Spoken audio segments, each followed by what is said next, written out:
अर्जुन कृष्ण युद्ध। एक बार महर्षि गालव जब प्रातः सूर्यादि प्रदान कर रहे थे, उनकी अंजलि में आकाश मार्ग में जाते हुए चित्रसेन गंधर्व की थूकी हुई पीक गिर गई। मुनि को इससे बड़ा क्रोध आया। वे हुए शाप देना ही चाहते थे कि उन्हें अपने तपोनाश का ध्यान आ गया और वे रुक गए। उन्होंने जाकर भगवान श्री कृष्ण से फरियाद की, श्याम सुंदर तो ब्रह्मण्य देव ठहरे ही, इट प्रतिज्ञा कर ली 24 घंटे के भीतर चित्रसेन का वध कर देने की। ऋषि को पूर्ण संतुष्ट करने के लिए उन्होंने माता देव की तथा महर्षि के चरणों की शपथ ले ली। गालव जी अभी लौटे ही थे कि देवर्षि नारद वीणा झनकारते पहुंच गए। भगवान ने उनका स्वागत आतिथ्य किया। शांत होने पर नारद जी ने कहा, प्रभो अब तो परमानंद कंद कहे जाते हैं, आपके दर्शन से लोग विषाद मुक्त हो जाते हैं, पर पता नहीं क्यों आज आपके मुख कमल पर विषाद की रेखा दिख रही है। इस पर श्याम सुंदर ने गालव जी के सारे प्रसंग को सुनाकर अपनी प्रतिज्ञा सुनाई। अब नारद जी को कैसा क्षण आनंद आ गया। झटपट चले और पहुँचे चित्रसेन के पास। चित्रसेन भी उनके चरणों में गिर अपनी कुंडली आदि लाकर ग्रह दशा पूछने लगे। नारद जी ने कहा, अरे तुम अब ये सब क्या पूछ रहे हो? तुम्हारा अंतकाल निकटा पहुँचा है। अपना कल्याण चाहते हो तो बस कुछ दान पुण्य कर लो। 24 घंटों में श्री कृष्ण ने तुम्हें मार डालने की प्रतिज्ञा कर ली है। अब तो बेचारा गंधर्व घबराया, वह इधर उधर दौड़ने लगा। वह ब्रह्मधाम, शिवपुरी, इंद्र, यम, वरुण सभी के लोकों में दौड़ता फिरा, पर किसी ने उसे अपने यहाँ ठहरने तक नहीं दिया। श्री कृष्ण से शत्रुता कौन उधार ले? अब बेचारा गंधर्वराज अपनी रोती पीटती स्त्रियों के साथ नारद जी की ही शरण में आया। नारद जी दयालु तो ठहरे ही, बोले, अच्छा यमुना तट पर चलो।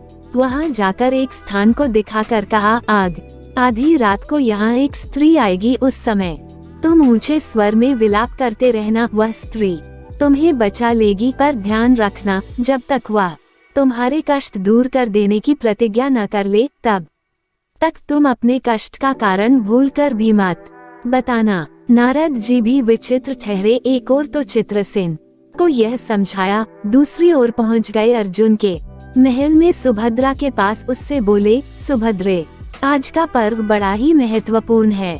आज आधी रात को यमुना स्नान करने तथा दीन की रक्षा करने से अक्षय पुण्य की प्राप्त होगी। आधी रात को सुभद्रा अपनी 1-2 सहेलियों के साथ यमुना स्नान को पहुंची। वहां उन्हें रोने की आवाज सुनाई पड़ी। नारद जी ने दीनोद्धार का महात्म्य बतला ही रखा था। सुभद्रा ने सोचा, चलो अक्षय पुण्य लूट ही लूं। वे तुरंत उधर गई तो चित्रसेन रोता मिला। उन्होंने लाख पूछा, पर वह बिना प्रतिज्ञा के बतलाए ही नहीं। अंत में इनके प्रतिज्ञाबद्ध होने पर उसने स्थिति स्पष्ट की। अब तो ये सुनकर सुभद्रा बड़े धर्म संकट और असमंजस में पड़ गई। एक और श्री कृष्ण की प्रतिज्ञा, वह भी ब्राह्मण के ही के लिए, दूसरी और अपनी प्रतिज्ञा अंत में शरणागत प्राण का निश्चय करके वे उसे अपने साथ ले गई। घर जाकर उन्होंने सारी परिस्थिति अर्जुन के सामने रखी। अर्जुन का चित्रसेन मित्र भी था। अर्जुन ने सुभद्रा को सांत्वना दी और कहा कि तुम्हारी प्रतिज्ञा पूरी होगी। नारद जी ने इधर जब ये सब ठीक कर लिया, तब द्वारका पहुँचे और श्री कृष्ण से कह दिया कि महाराज, अर्जुन ने चित्रसेन को आश्रय दे रखा है, इसलिए आप सोच विचार कर ही युद्ध के लिए चले। भगवान ने कहा, नारद जी, एक बार आप मेरी ओर से अर्जुन को समझाकर लौटाने की चेष्टा करके तो देखिए। अब देवर्षि पुनः दौड़े हुए द्वारका से इंद्रप्रस्थ पहुँचे। अर्जुन ने सब सुनकर साफ कह दिया, यद्यपि मैं सब प्रकार से श्री कृष्ण की ही शरण हूँ और मेरे पास केवल उन्हीं का बल है, तथापि अब तो उनके दिए हुए उपदेश क्षात्र धर्म से कभी विमुख न होने की बात पर ही दृढ़ हूँ। मैं उनके बल पर ही अपनी प्रतिज्ञा की रक्षा करूँगा। प्रतिज्ञा छोड़ने में तो वे ही समर्थ हैं। दौड़कर देवर्षि अब द्वारका आए और ज्यों का त्यों अर्जुन का वृतांत कह सुनाया। अब क्या हो, युद्ध की तैयारी हुई। सभी यादव और पांडव रण क्षेत्र में पूरी सेना के साथ उपस्थित हुए। तुमुल युद्ध छिड़ गया। बड़ी घमासान लड़ाई हुई, पर कोई जीत नहीं सका।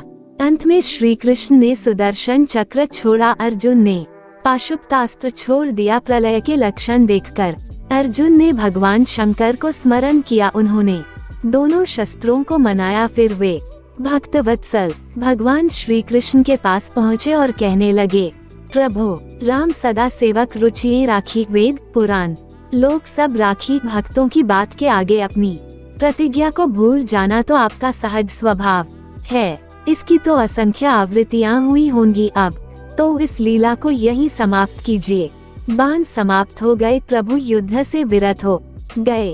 अर्जुन को गले लगाकर उन्होंने युद्धश्रम से मुक्त किया, चित्रसेन को अभय किया। सब लोग धन्य धन्य कह उठ, पर गालव को ये बात अच्छी नहीं लगी। उन्होंने कहा, ये तो अच्छा मजाक रहा। स्वच्छ हृदय के ऋषि बोल उठे, लो मैं अपनी शक्ति प्रकट करता हूँ। मैं कृष्ण, अर्जुन, सुभद्रा समेत चित्रसेन को जला डालता हूँ। पर बेचारे साधु ने ज्यों ही जल हाथ में लिया, सुभद्रा बोल उठी, मैं यदि कृष्ण की भक्त हूँ और अर्जुन के प्रति मेरा प्रतिवृत्य पूर्ण हो तो यह जल ऋषि के हाथ से पृथ्वी पर न गिरे। ऐसा ही हुआ। गालव बड़े लज्जित हुए। उन्होंने प्रभु को नमस्कार किया और वे अपने स्थान पर लौट गए। तदनंतर सबहो अपने अपने स्थान को पधारे।